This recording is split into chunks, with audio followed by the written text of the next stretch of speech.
Olá, meu amigo e minha amiga, sejam bem-vindos a mais um Portal do José, hoje para mais um encontro, num final de tarde, nesse momento bastante peculiar da história do nosso país. E eu digo isso porque novos personagens estão surgindo no meio desse jogo.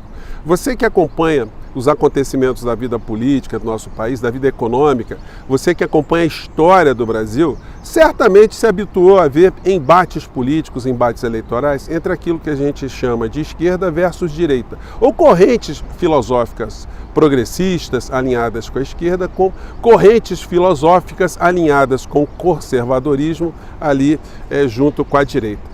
Nesse embate sempre houve espaço para sociais liberais, para sociais democratas, enfim, para pessoas de diversas matizes políticas. Só que hoje, no meio dessa jornada de embates, temos um fator que ficou muito proeminente, que a gente chama de vigarice.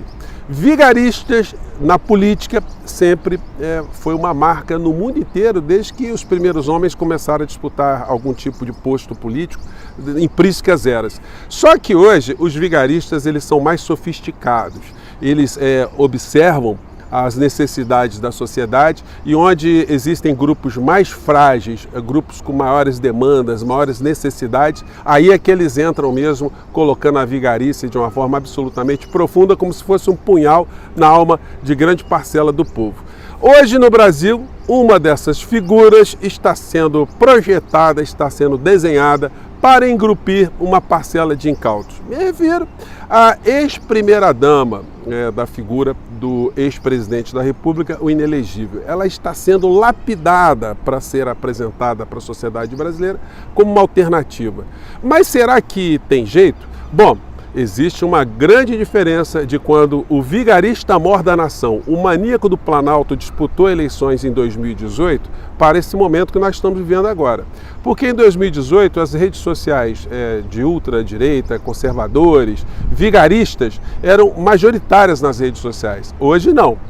Hoje é possível haver muitos canais, como o nosso portal, para fazerem alertas, para jogarem luzes, para mostrarem como a história do nosso país transcorreu, como algumas fraudes já aconteceram no passado, fraudes políticas e não fraudes eleitorais. Fraudes eleitorais também existiram, né? Com várias situações que nós tivemos aqui no Brasil. Para as fraudes que estão sendo montadas hoje. Bom, vou conversar com vocês sobre essa personagem que hoje é objeto aqui do nosso papo, né? Mas que esconde muitas coisas por trás. Mas antes de mais nada, quero convidar você que está chegando agora ao nosso portal e não nos conhecia, para que você se inscreva aqui conosco. Você que é muito bem-vindo, você que é muito bem-vinda. Conheça também os nossos outros vídeos. Se você gostar, compartilhe. É uma forma de você ajudar outras pessoas também, despertarem algumas curiosidades sobre as coisas que estão acontecendo no Brasil, né? Não esqueça de dar o seu joinha, o seu comentário. Se puder, participe aqui das nossas atividades, do nosso chat e se inscreva também no nosso clube de membros, tá bom? Então, vamos seguir em frente. Gente, esse final de semana está sendo reverberada uma entrevista que a senhora Michele Bolsonaro deu lá no Ceará e que, enfim, é apenas um começo de um balão de ensaio, né? A matéria aqui foi dada para esse jornal aqui, conservador, ou de direita, né? Vamos dizer assim, ou extremista, chamado O Povo. A matéria tem esse título aqui, ó, está dando para vocês pegarem, né? Michele Bolsonaro admite candidatura, entre aspas, se Deus fizer o chamado e o desejo arder no coração.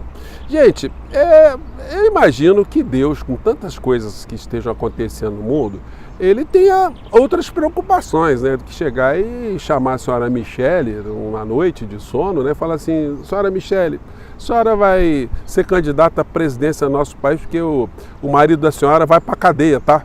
A senhora vai ficar sem marido um bom tempo, a senhora vai ter que fazer visitas lá esporádicas e vamos aqui, não vou antecipar para a senhora, eu tenho esse poder de antecipar, mas se bobear a senhora também vai para a cadeia, tá? Mas, de todo modo, né, eu estou lançando essa questão aqui, espero tocar o coração da senhora. Vocês conseguem imaginar uma situação como essa? Claro que muitas pessoas acreditam, né? Existe uma crença legítima de pessoas de boa fé, enfim, que sinceramente colocam as suas vidas conectadas com religiões, com diretrizes, com comportamentos morais, enfim, que são colocados ali por religiões. Mas existem uma série de picaretas que, entendendo que existem pessoas, assim, pessoas puras de alma, tentam se locupletar dessas pessoas ou tirar proveito do comportamento dessas pessoas, tirar proveito politicamente. A maior parte desses vigaristas que eu já falei aqui com vocês várias vezes, eu já comentei com vocês, Valdemiro Santiago, tem o Silas Malafaia, R.R. Soares, Bispo Macedo, essa gente, eles conseguem fazer uma multiplicação de dinheiro, que é um negócio impressionante, né? Como acontece também com outros líderes religiosos no mundo inteiro, se aproveitando exatamente das mesmas fraturas sociais. E aí eles ficam ricos, colocam os patrimônios sempre em nome da pessoa jurídica, das suas igrejas, das suas agremiações, mas na verdade são eles que usufruem do luxo, né, das benesses dessa situação. E aí vira um comportamento que vai se retroalimentando. Gente, o criminoso, ele nunca tem fim. O criminoso, ele quer cada vez mais acumular capital, cada vez mais poder, cada vez ele vai passando por cima de pessoas, cada vez mais ele vai tentando corromper, ele vai perdendo qualquer tipo de limite, enfim. E isso acontece, inclusive, quando esses criminosos vão para a política também. Então, a dona Michele aqui, ela está com o discurso absolutamente desenhado. O que falta para ela no futuro, certamente, vai ser a contratação de uma figura como Paulo Guedes. Ela vai ter também que conseguir o posto Ipiranga dela, porque o discurso fundamentalista dela já está bem desenhado. Tem coisas que está aqui na matéria que diz o seguinte: a ex-primeira-dama Michele Bolsonaro admite que pode vir a ser candidata em eleições futuras, apesar de destacar que essa não é uma prioridade no momento. Afirma que, se na hora certa Deus me fizer um chamado e esse desejo arder no meu coração, eu o atenderei como sempre fiz em minha vida. Puxa vida, é legal em atender Deus, hein, dona Michele? Michele estava em Fortaleza, tarará, para o evento PL Mulher. A ex-primeira-dama foi indagada também sobre os quase 9 meses de governo do presidente Lula. Ela aproveitou para fazer duras críticas por causa dos gastos milionários do dinheiro público com passeios. Olha só, quem é que andava passeando de jet ski? Aliás, ele nunca levava a senhora, né? Quem é que andava chafurdando, gastando dinheiro com centenas de seguranças? Quem é que fazia motocicleta? Quem é que fazia coisas inúteis? Quem é que gastava dinheiro com aeronaves, né, aqui no nosso país, para visitar templos, para fazer proselitismo político o tempo todo, arrumando viagens de Araques para poder circular, poder levar a gente para todo canto para conseguir cada vez mais apoio eleitoral? Quem é que estava roubando o relógio? Quem é que estava tentando vender coisas nos Estados Unidos? Então é um negócio complicado, né? Quem é que estava passeando de fato? O presidente da nação, quando ele viaja, ele sempre tem um hotel que é reservado ali pela assessoria, né, pelo corpo que cuida dessas situações. E eles procuram sempre colocar o presidente da República num lugar minimamente confortável, com segurança. Muitas vezes é necessário que se faça a alocação de quartos que estejam ali ao redor de onde o presidente da República vai ficar, para que ele tenha mais segurança. Esse é um protocolo no Brasil, em qualquer lugar do mundo. No entanto, essas pessoas, como eles não têm mais o que fazer, eles acham que o presidente viaja para ficar em hotel, ficar lá dentro brincando em hotel com a primeira-dama, né? É muita ignorância, é muita disfarçatez. Mas ela vem com esse discurso aqui, enfim. Ela avaliou ainda haver um retrocesso na pauta moral, com ameaças reais de liberação do aborto e das drogas.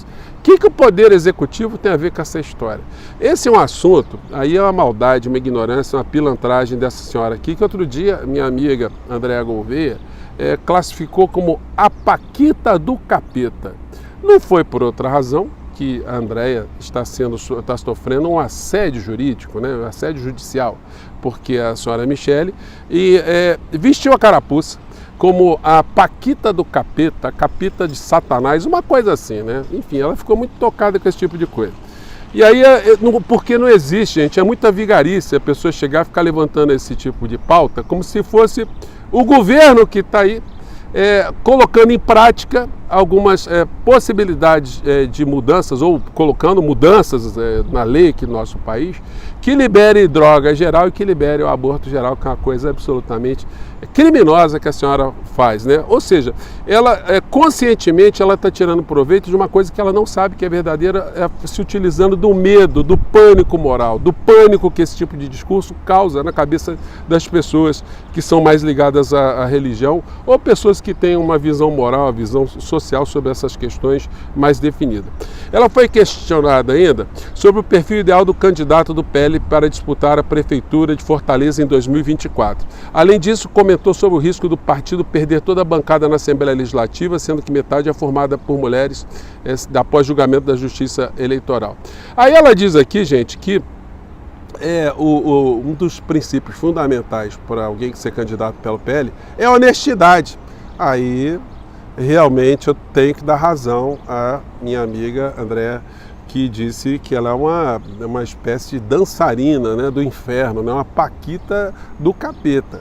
Porque quando uma pessoa chega e fala em honestidade, sendo casada com Bolsonaro, tendo ali como seus enteados os filhotes de Bolsonaro, aí a coisa fica muito complicada. Quando ela conviveu com todo tipo de vigarista ao longo desses últimos anos dentro do governo Bolsonaro, aí é complicado, né, ver uma pessoa dessa falando em honestidade, né? Bom, só se for honestidade com O maiúsculo, né? E aí ela diz, fazendo crítica aqui ao governo Lula: estamos embarcando numa viagem sem volta rumo à venezuelização do Brasil. Afinal, como esse presidente afirmou em certa ocasião, ele está mais maduro.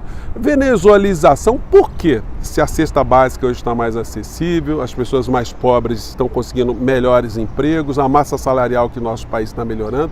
E embora mudanças estruturais na economia do nosso país ainda precisem ser realizadas para, de fato, a gente colocar o nosso país rumo ao processo civilizatório.